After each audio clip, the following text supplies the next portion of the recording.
지난 3년의 세월은 우리 인생사에서 가장 힘든 시절을 보내고 있다, 이렇게 생각해도 충분할 것입니다. 코로나19로 불러지는 전염병은 우리 모두에게 예기치 못한 충격과 불안을 안겨주었고 지금도 여전합니다.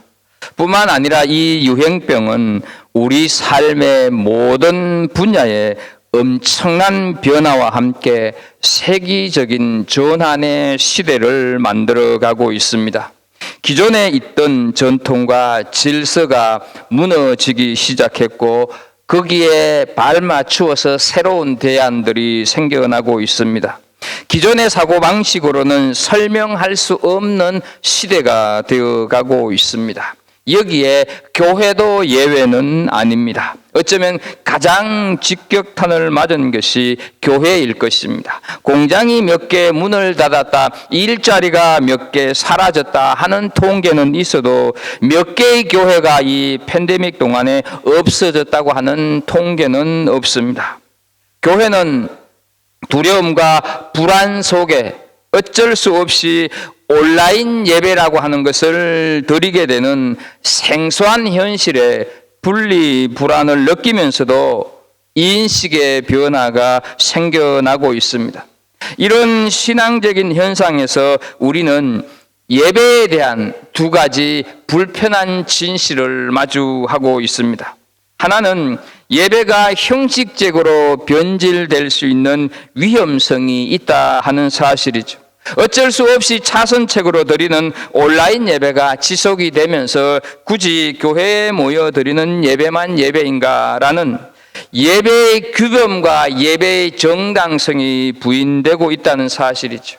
온라인 예배를 자기 편리를 지지해주는 합리화로 삼고 있는 모습도 보게 됩니다. 몸이 찌뿌둥한데 오늘은 그냥 온라인 예배를 드리지 뭐, 이런 생각을 쉽게 하게 된다 하는 것입니다. 다른 하나는 반대로 성도 간의 교제가 사라진 온라인 예배의 한계로 인하여서 신앙적으로 힘들어하는 성도들이 생겨나고 있다 하는 사실입니다.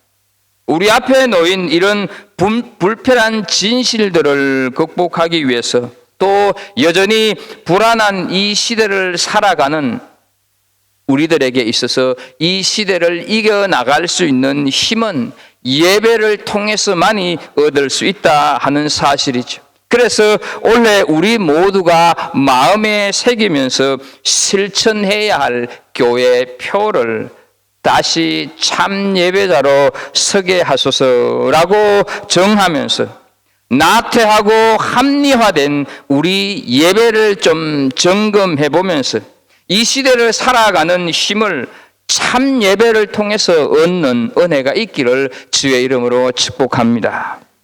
로마서는 크게 두 부분으로 나누어집니다. 1장에서 11장까지는 예수 그리스도를 믿음으로서만이 죄사함을 받고 의롭다함을 받을 수 있다고 하는 것을 말씀하고 있고, 12장부터는 그럼 의롭다함을 받은 그리스도인은 이제 하나님 앞에서 어떻게 사는 것이 올바른 사람인가, 다시 말해서 우리 삶이 예배가 되어야 한다 하는 말씀을 12장부터 16장까지 기록하고 있습니다. 1절 말씀을 좀 보도록 하겠습니다.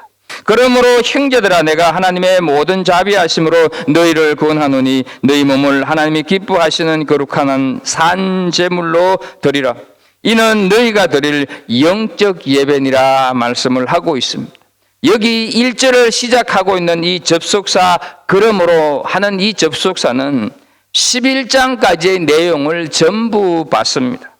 우리는 예수를 믿고 의롭다함을 얻었습니다. 그러므로 우리는 이제부터 참 예배를 드려야 합니다 하는 것을 말씀한다 하는 것이죠. 그런데 오늘 본문을 가만히 보게 되면 바울 사도는 참 예배를 가르치면서 아주 우리에게 친근한 단어를 하나 사용하고 있습니다. 다른 것이 아니라 구원하노니라고 하는 단어를 사용하고 있습니다. 여기서 구원한다 하는 말은 단순히 권면한다, 충고한다 하는 이런 말이 아니라 헬라어 본 뜻을 보게 되면 위로하다라는 뜻을 가지고 있습니다. 마태복음 5장 4절 우리가 잘 아는 말씀을 보게 되면 예수님께서 애통하는 자는 복이 있나니 그들이 위로를 받을 것이며 라고 말씀을 하셨는데, 이때 위로와 원하노니 라고 하는 단어가 같은 단어다 하는 것이죠. 그러니까 11장까지 언급된 믿음의 내용, 복음은 사람들이 믿든지 안 믿든지, 수용을 하든지 수용을 하지 않든지 불변의 진리입니다. 따라서 바울 사도는 타협의 여지 없이 이 불변의 진리에 대해서, 복음에 대해서 아주 강한 어조로 말씀을 했습니다.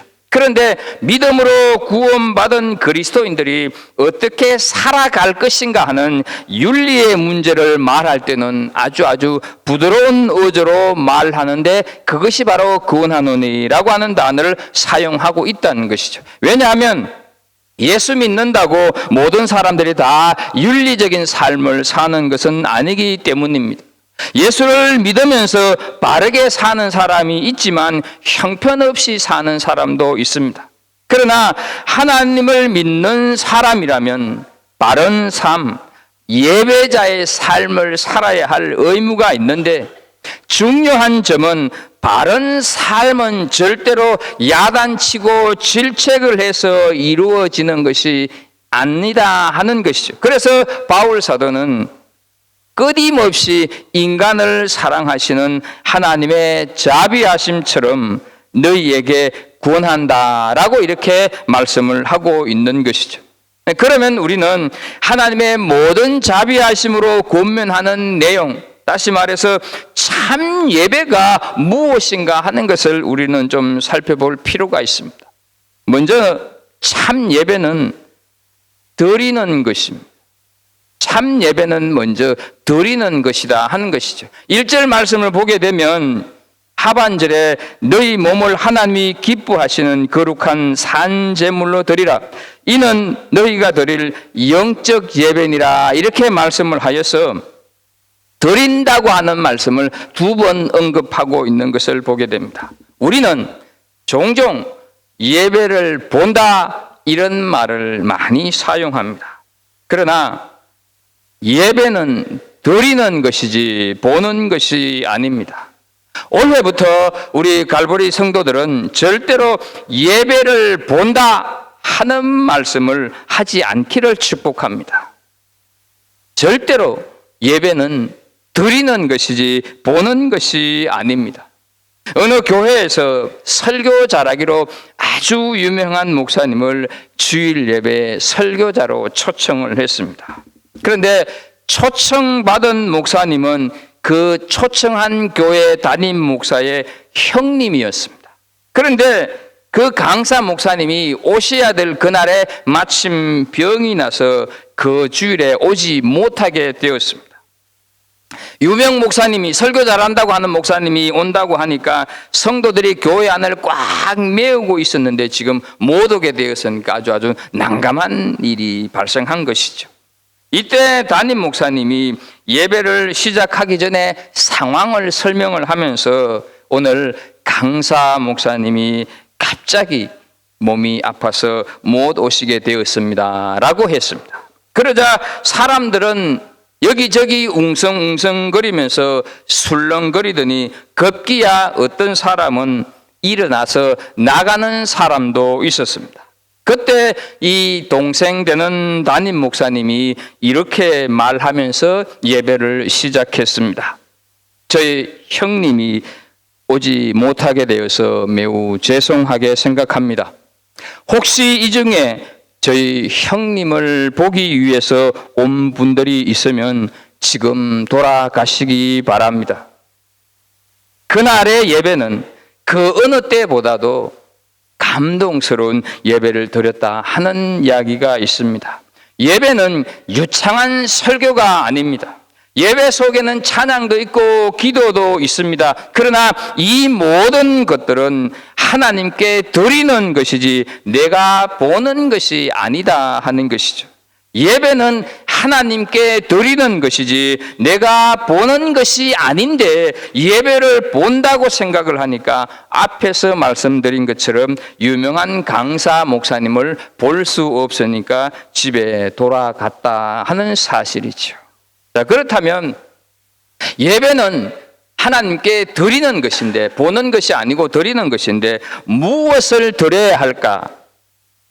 보게 되면 하나님은 우리들에게 몸을 드려야 한다 말씀을 하고 있습니다.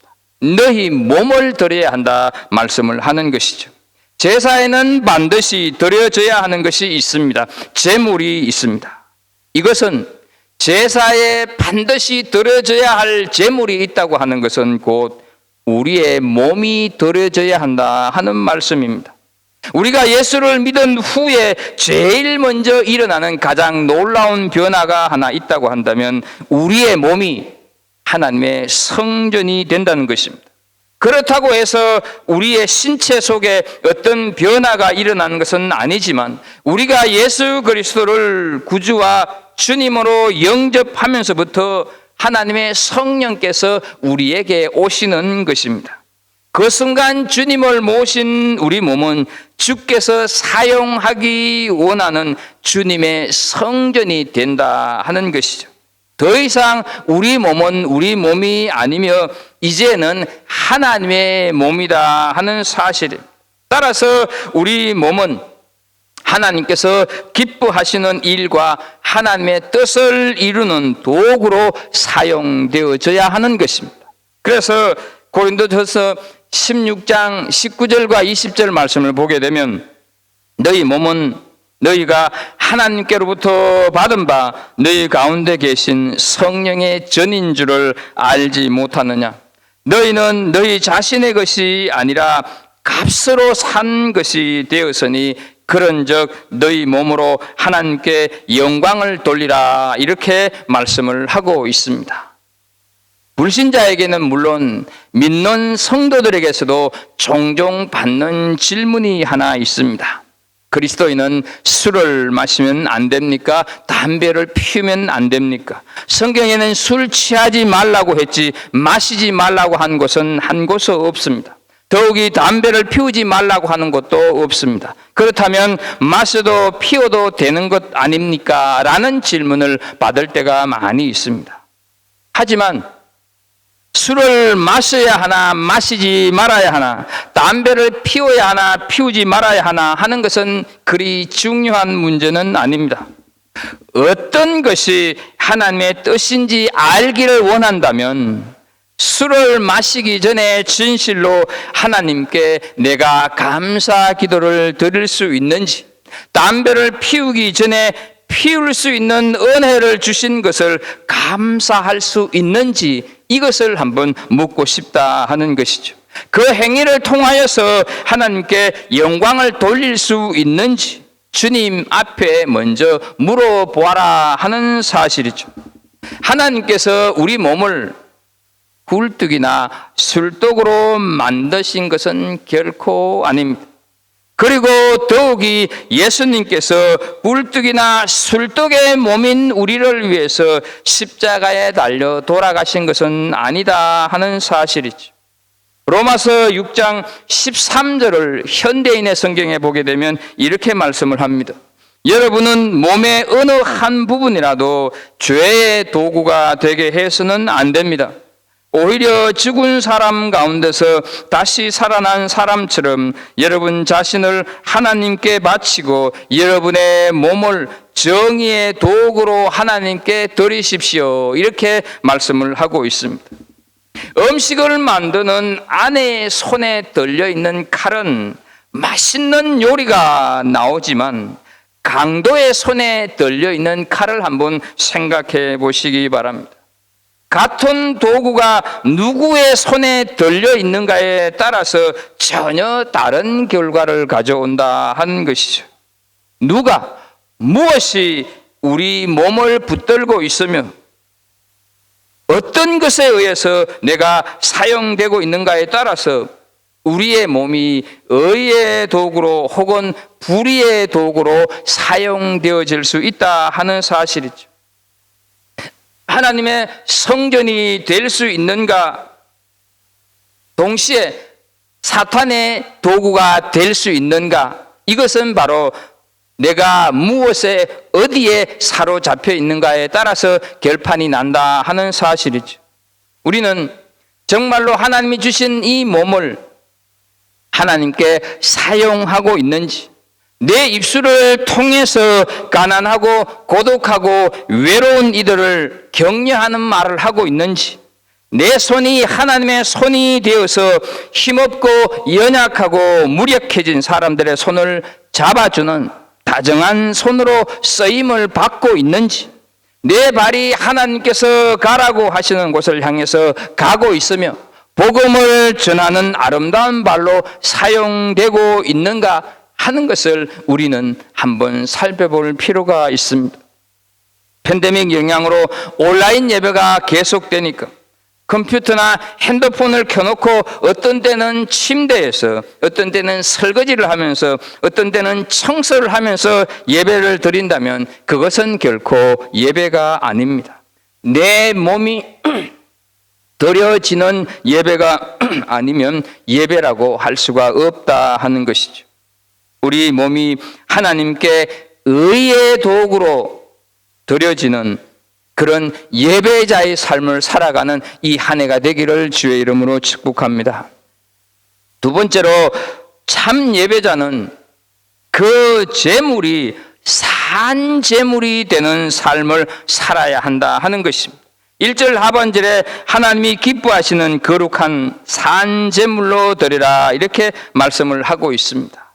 조금 전에 첫 번째에서 살핀 몸에 대한 말씀이 개인적으로 하나님 앞에 드려지는 그런 몸의 모습이라면, 이 두 번째 살피는 산 제물은 우리 삶의 현실에서 이웃과의 관계에서 제시되는 예배, 다시 말씀드려서 우리 일상의 삶이 어떤 모습이어야 하는가를 말씀하고 있다 하는 것이죠. 하나님께 예배를 드리기 위해서 바쳐지는 그 제물, 그 몸은 첫 번째로 정결하고 흠이 없어야 합니다. 조금이라도 흠이 있으면 제물이 될 수 없습니다. 둘째는 반드시 죽어야 합니다. 살아 있으면 제물이 될 수 없습니다. 제물이 죽어야 한다고 하는 말은 제물이 자기 주장을 하지 못한다는 말입니다. 자기를 비운 채 온전히 하나님께 드려지는 것입니다. 내가 무엇을 받기 위해서, 채우기 위해서가 아니라 하나님 앞에서 내 뜻, 내 주장은 완전히 사라지는 것입니다. 이것이 구약 시대 때 드려졌던 제사에 필요한 제물의 조건이었습니다. 그런데 오늘 본문에서는 하나님께서 한 가지 조건을 더 언급하고 있습니다. 그것이 바로 산 제물이 되는 것입니다. 구약의 제사는 흠없는 제물을 죽여서 바치는 것이었는데, 오늘 주님께서 요구하시는 것은 흠없이 정결하고 죽어서 산 제물이 되어야 한다, 이렇게 말씀을 하고 있습니다. 상당히 이해하기 어려운 부분일 수도 있습니다. 죽으면 그만인데 어떻게 죽은 것이 또 산 제물이 될 수 있는가, 이런 생각을 우리는 할 수가 있습니다. 이것은 우리 삶 자체가 제물이 되는 제사가 되어야 한다 하는 뜻을 가지고 있습니다. 우리 삶이 흠이 없고 정결하고 하나님 앞에서 죽어지는 삶이어야 한다 하는 것이죠. 내가 죽어야 여러분 이웃이 사는 것입니다. 우리 삶을 통하여서 이웃에게 거룩한 영향력을 드러내어야 한다 하는 것이죠. 이것이 산 제물이 된다고 하는 뜻입니다. 요한복음 12장 24절 말씀을 좀 보겠습니다. 내가 진실로 진실로 너희에게 이르노니 한 알의 밀이 땅에 떨어져 죽지 아니하면 한 알 그대로 있고 죽으면 많은 열매를 맺느니라. 죽어야 영향력이 드러나고 그 드러나는 영향력이 바로 산 제물이다 하는 것이죠. 예수님께서 십자가에 달려 죽으셔서 어떤 영향이 나타났습니까? 바로 우리가 살게 되었고 우리가 영생을 얻게 되었고 우리가 하나님의 자녀가 되었다 하는 사실이죠. 예수님께서 부활하심으로 어떤 영향이 나타났습니까? 예수님이 부활하심으로 말미암아 우리도 역시 부활하게 되었다 하는 것이죠. 이것이 바로 산재물이라는 것입니다. 사랑하는 우리 성도 여러분, 우리의 삶 속에서 자존심도 이기심도 미움도 자랑도 죽어야 내가 산재물이 될 수 있다 하는 것을 꼭 기억하시는 은혜가 있기를 축복합니다. 그런데 한 가지 문제가 있습니다. 과연 우리의 삶이 이렇게 죽는 산재물이 될 수 있겠는가 하는 것이죠. 내가 그렇게 죽을 수 있는 산재물이 내 힘으로 될 수 있는가 하는 것이죠. 질문을 하나 드립니다. 여러분, 순교하는 것이 어렵겠습니까? 아니면 날마다 내가 죽어서 선한 영향력을 드러내는 순종의 삶이 어렵다고 생각하십니까? 순교를 하려고 하시다가 못하신 안희숙 사모님이 이런 말을 종종 했습니다. 하나님, 어쩌자고 순교하지 못하게 하시고 날마다 이 고생을 하게 하십니까? 이런 말을 자주 사용했습니다. 여러분, 순교하는 것이 그리 쉽겠습니까? 순교는 정말로 어렵고 힘들고 고통스럽습니다. 그런데 단 한 번의 순교는 가능할지 모르지만 정말 어려운 것은 날마다 주의 뜻대로 내가 살아가는 것이다. 날마다 주의 뜻대로 살아가는 것이 순교하는 것보다 더 어렵다 하는 것이죠. 오늘도 매 시간 매 순간마다 하나님의 뜻을 따라서 주님께서 원하시는 말로, 주님께서 원하시는 행위대로, 주님께서 원하시는 산재물의 삶으로 하나님 앞에 살아내기가, 그래서 하나님께 영광을 돌리기가 쉽겠는가 하는 것이죠. 산재물은 하나님께서 기뻐하시는 것이라고 1절에서 분명히 말씀하고 있는데, 그렇다면 우리 몸이 산재물이 된다고 하는 것은 우리의 삶 전체가 하나님의 기쁨이 되어야 한다는 뜻 아니겠습니까? 이것이 우리 자신의 의지와 우리 자신의 결단으로 가능하겠는가 하는 것이죠. 구원이 내 힘과 노력, 내 의지가 아닌 하나님의 은혜로 가능했던 것처럼 오늘 하루를 사는 거룩한 예배자의 삶도 하나님의 도움 없이는 불가능하다 하는 것이죠. 따라서 하나님의 모든 사랑과 은혜를 의지할 때만이 우리의 전 존재와 삶을 하나님 앞에 드릴 수가 있으며, 이것이 바로 우리가 드릴 영적 예배다 하는 것을 1절 끝에서 말씀을 하고 있습니다. 이 영적 예배 이렇게 말을 할 때 영적이라고 하는 단어는 잘못된 번역은 아니지만 약간의 오해의 소지가 있는 번역입니다. 그것이 마땅한 예배이다, 그것이 합당한 예배이다, 이렇게 번역되어지는 것이 더 낫다 하는 것이죠. 정확하게 말씀을 드리면 영적 예배는 교회 안에서 드리는 예배 다음 삶에서 이웃을 향한 선한 영향력을 드러내는 것이 영적 예배다 하는 것이죠. 축도와 함께 예배가 끝나는 것이 아니라 영적인 예배는 예배를 드린 후에 우리의 삶의 전 영역 속에서 이 말씀을 가지고 하나님께서 원하시는 도구로 쓰여지기 위해서 우리의 목소리, 우리의 생활, 우리의 모든 행위를 하나님 앞에서 내어놓고 살아가느냐, 이것이 영적 예배다 하는 것이죠. 그래서 여러분, 내가 좀 기도가 어눌하고 내가 좀 기도가 서툴다 하더라도 가정에서, 우리의 비즈니스 현장에서, 우리의 삶으로, 내가 살아가는 그 삶으로 우리의 가정이, 우리의 비즈니스 현장이 향기로워진다면 우리는 제대로 된 예배자로 서 있다 말을 할 수가 있을 것입니다.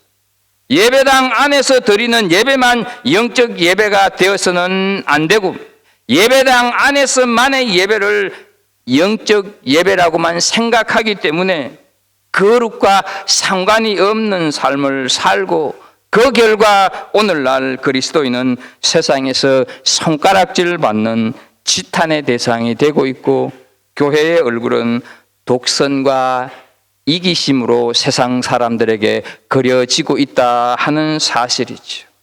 사랑하는 우리 성도 여러분, 세상이 바라보는 교회의 얼굴은 다른 것이 아니라 소금이어야 합니다. 세상이 바라보는 교회의 얼굴은 빛이어야 한다 하는 사실을 기억하십시오. 그래서 우리 몸을 거룩한 산제물로 드리는 예배를 통해서 우리는 교회라고 하는 이 얼굴이 세상 사람들에게 소금으로 비춰져야 하고 빛으로 비춰져야 한다 하는 사실이죠. 이 2023년 한 해를 살아가면서 정말로 우리는 우리의 예배의 모습을, 내 예배의 모습을, 내가 예배 드릴 때의 마음의 상태를 다시 한번 점검하면서 정말로 내 몸을 드리는, 그래서 거룩한 산제물이 되는 그런 예배를 통하여서 이 힘들고 어려운 세상을 넉넉히 이겨내고 이 고달픈 인생길을 거슬러 올라가는 하나님의 사람들이 될 수 있기를 주 예수 그리스도 이름으로 축복합니다. 기도하겠습니다. 하나님 아버지, 오늘 주신 말씀을 통하여서 우리가 내 자신의 예배의 태도, 내 자신의 예배를 드리는 마음의 상태를 점검하게 해주셔서 감사합니다. 하나님, 진실로 우리가 우리 몸을 온전히 하나님 앞에 드릴 뿐만 아니라 내가 살아가는 삶의 현장에서도 예배자의 삶을 삶으로 말미암아 하나님, 교회의 얼굴이 소금이고 교회의 얼굴이 빛이라고 하는 것을 세상 사람들에게 온전히 드러내는 우리 갈보리 성도들 다 되게 하여 주옵소서.